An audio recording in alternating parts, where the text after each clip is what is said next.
There is a Batman story that makes you ask the question you're not supposed to ask. What if the Joker is right? What if Batman isn't a hero, but just another patient waiting to be locked inside of Arkham Asylum? The story doesn't just test Batman, it tears apart his mind, his identity, and everything he believes about himself. But let's take it from the start. The year is 1989. People are calling what is going on the Batman effect. He is not just taking the comic book world by storm, but the movie industry as well. Tim Burton's Batman showed the world that Batman wasn't the lighthearted hero he was depicted to be in his 1940s Bill Finger and Bob Kane run, or the Adam West TV show of the 1960s. No, Batman was now a vigilante who ruled over the night with fear, intimidation, and unmatched wits and fighting skills. Alongside the Burton film came comics like Legends of the Dark Knight 1. We were only 1 year past the death of Jason Todd and Death in the Family, and in Batman 436 we got the first appearance of Tim Drake. Things were going great. Oh, what a time it would have been to be a Batman fan. And then Grant Morrison and Dave McKean dropped the most haunting, chilling, nightmare acid trip of a book called Batman Arkham Asylum, a serious house on serious earth. And I just read this for the first time 37 years after its initial release, so I'm going to review it and break it down. It gave me chills at times and definitely was the most unsettling Batman book I've read so far. Welcome to the Absolute Bat. I'm Kel McCall, and today I'm doing another Batman deep dive on Grant Morrison's Batman Arkham Asylum. And yes, it is the main inspiration for the video game. I'm going to do a full video where I highlight the differences between the two and make all the connections, so subscribe for that. But now I'm just focusing on the unique piece of art that this comic book is. I've wanted to read this book for years now. I saw the compact at my local Barnes & Nobles.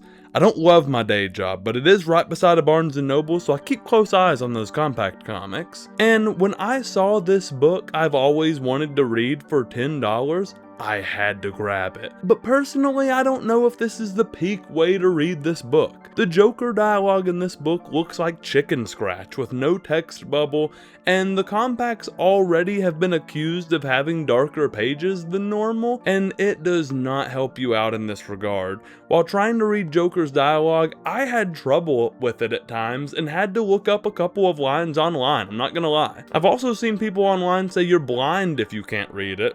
So maybe I need glasses, or maybe I need better lighting in my room. We will get to the bottom of this someday, but for now let's talk about the art in this book. Another thing that might be subtly dampened by the compact comic in this case. Not talking bad about the compacts at all though, because I got one for Deceased and I can read it fine. But the art in this book is so unique, it gives you a very limited view of what is going on, and it adds to the nightmare aspect of this book. It makes the monsters hard to see and very much so depicts Batman to be one of these monsters. I would say we get a more clear view of Joker's face than Batman's face in this book, and that is just one haunting part of it. I like how this era of Batman, even through the 90s, was given the spikes on his shoulders at times. It makes him look more bat-like, and it's something that really plays well into the art style of this book. The smeared look of the art in this book just makes it feel like going through the asylum is a miserable experience. And we have to talk about the Joker if we are talking about the art. His eyes, his messy hair, the distorted shape of his face looks and feels like something out of a creepypasta or a horror folktale, and he plays the part perfectly. Now before we talk about this story, I'll throw up a little bit of a spoiler warning, but also a trigger warning. This book is very mature and deals with very dark trauma-based events. The patients in the asylum are criminally insane and commit acts of violence that could be triggering to some. I have plenty of other Batman deep dives on lighter-hearted stories, but if you are looking to go down the dark halls of the asylum and learn what truly makes this the scariest Batman comic ever, come with me. So what makes this book so scary? Well, the art for one is terrifying, but the story pairs with it very well. The book opens and closes with an Alice in Wonderland quote, which I loved especially because the story features the Mad Hatter. Here is the excerpt we open on. "But I don't want to go among the mad people," Alice remarked. "Oh, you can't help that," said the cat. "We're all mad here. I'm mad, you're mad. How do you know I'm mad?" said Alice. "You must be," said the cat.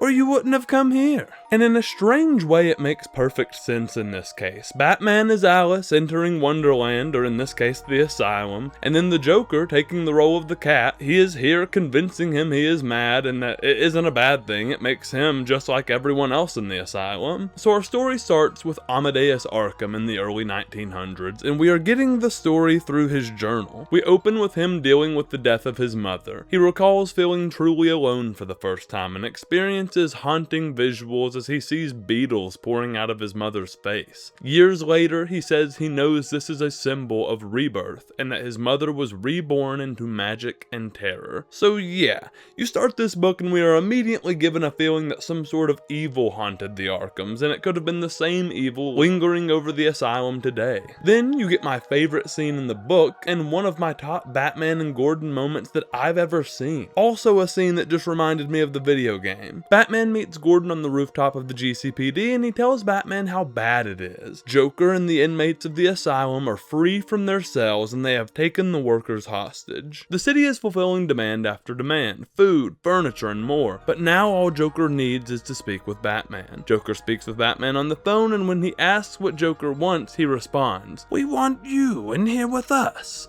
in the madhouse where you belong." Batman tries to refuse, but then Joker threatens the life of a 19-year-old worker, and Batman makes his decision to go. Gordon tells him it's okay if he's afraid, and that Arkham has a bad reputation. He tells him he can get a SWAT team together, and Batman's response is the reason I love this scene, and I think it is the standout Batman moment in this book, truly. This is why Batman is such a great character. He responds, "Afraid? Batman is not afraid of anything. It's me. I'm afraid. I'm afraid that the Joker may be right about me. Sometimes I question the rationality of my actions, and I'm afraid that when I walk through those asylum gates, when I walk into Arkham and the doors close behind me, it'll be just like coming home." And we don't get Commissioner Gordon's reaction to this. I imagine he's shell-shocked as he watches Batman walk away. As Batman heads to the Asylum, we get another piece of Arkham's journal, where a couple of key things happen. He is haunted by the sounds of a bat flapping its wings when he tries to sleep at the house. He will later turn into the Asylum. Back in Metropolis, he is treating a patient named Mad Dog, who is a killer who kills people and destroys their faces and sexual organs, and he decides to move his family to Gotham to open up Arkham Asylum. As we go back to Batman, I love how both stories have the main character headed to the Asylum at the same time, only about 70 years apart. And you get there and Joker has the most disturbing and unsettling lines of dialogue they could have possibly written for him. "It's salt. Why don't you sprinkle some on me, honey? Aren't I just good enough to eat?" And "Cheer up, honey pie." And he says these things to Batman, which just feels weird. He takes it even a step further with "Loosen up, tight ass," followed by a slap on the butt. Of course, Batman is like, "Get your filthy hands off me," and then he calls Joker a filthy degenerate, and that had me dying laughing, honestly. Maybe the Asylum was getting to me. Batman immediately saves the young girl from Joker, and then things get weird. One of the things that disturbed me the most while reading this was the fact that it almost seems like Batman willingly plays Joker's games. He obviously does it to try to save all of the hostages, but you do at times question whether Batman is still in his right mind. Sometimes it feels like you have no clue as to what his mental state is. Joker makes him play word association that triggers memories of his parents' murder, and then he forces Batman into a game of hide and seek where his villains will come search for him. This brings us to our list of Batman rogues that we face up against in this book. We also get to see that the Asylum is pushing them all to madness. Harvey has had his coin taken away and was given tarot cards. This has given him too many choices, and he can now no longer perform basic functions like eating and going to the bathroom. Joker and Two-Face are definitely the major villains who have major stories, while the others are more just encounters in the Asylum. Villains who have been freed just to stand in the way of Batman finding what he needs to in order to save the hostages and leave. We see essentially dark and twisted-minded versions of Clayface, Dr. Destiny, Mad Hatter, Scarecrow, Maxie Zeus, and Killer Croc. My highlights here is the design of Scarecrow hero was so sick, and I would have loved to see more of him. And the fight with Killer Croc was really cool because of the art. I loved the drawing of Croc's blood-filled eye. I did see the discourse online about whether or not Batman kills Croc here. I think he probably could have lived, but given the fact that Batman spears him and he's kind of trying to evacuate the workers, and that would include the medical staff, I assume. So maybe that would kill Croc, and it happens in a fit of Batman trying to survive the madness of the asylum. Meanwhile, in Arkham's journal, the construction of the asylum is going great, yet his family struggles to live in the house. They feel uneasy and haunted by something. Arkham continues to brush it off, and one day he gets a call about his old patient Mad Dog. They tell him he's escaped, but Arkham just warns them that he is very dangerous and deems it not his problem anymore. But on another day,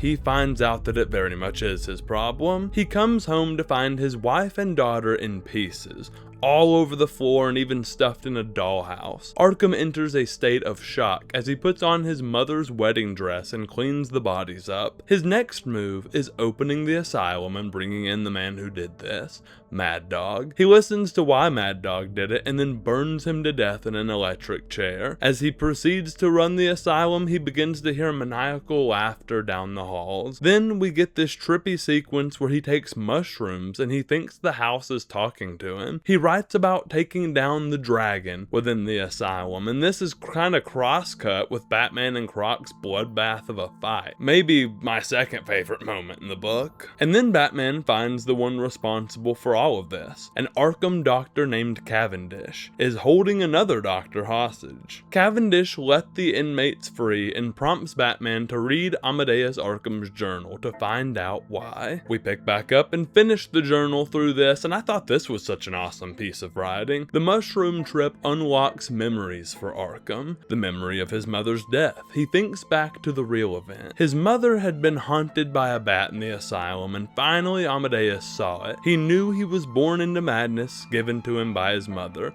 and he killed her so that the bat could not. And all this time he had suppressed that memory. After this, he goes off the deep end and ends up getting locked in the asylum himself, where he begins scratching a ritual into the floor with his fingernail. The ritual is meant to ward off a bat. He does this until his death, showing that he gave his all to stop the haunting. The poor lad just went mad while doing so. And when Batman finishes the book, Cavendish explains he found the room and the book and felt it was his destiny to finish what Arkham started. He tells Batman he continues to haunt this place by putting all of the lunatics and madmen in the asylum. All of these years, and Batman just kept contributing to the madness in Arkham. While he rants, the woman Dr. Ruth Adams, who he had at knife point, turns and slits his throat. She is traumatized by the event, and you can see that she was also lost to madness, but Batman assures her she had no other choice. He takes Two-Face's coin back from Adams and heads back to the Joker to end this. Batman takes an axe to the front door of the asylum and declares everyone free,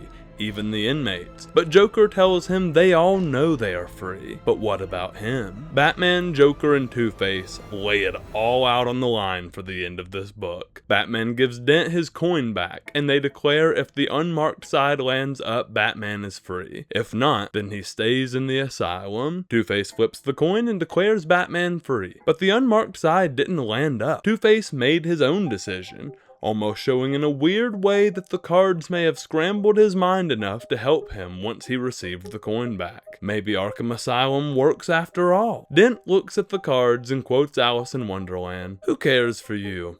You're just a pack of cards." Batman leaves and Joker says his goodbyes, telling Batman to go enjoy his time at the asylum, referring to the outside as the madhouse. He makes sure to remind Batman that he has a place in Arkham anytime he needs to come back, and the prisoners return to their cells and cops retake Arkham Asylum. And that's the story of the book. I find it super interesting thinking about what would have happened had Dent told Batman to stay in the asylum. Was Batman so far gone that he would have stayed? I honestly want to think no, but the story truly makes that hard to believe. Let me know what your answer is in the comments below. And that's the most disturbing Batman comic I've ever read. What I think is even cooler about this is Grant Morrison's first ever Batman comic. He would later go on to write things like Batman R.I.P. and the Batman and Robin run featuring Dick Grayson as Batman and Damian Wayne as Robin, in which I am a huge fan of. Another thing I will say, and and maybe this is a hot take, I'm not a Batman Arkham Knight hater first of all. I loved that game, but the Nightfall Protocol ending always felt like it came out of nowhere to me. If you don't know, Batman fakes his death and uses fear toxin on his enemies to become what some call the Demon Bat. I felt like nothing in the games ever really pointed to this ending,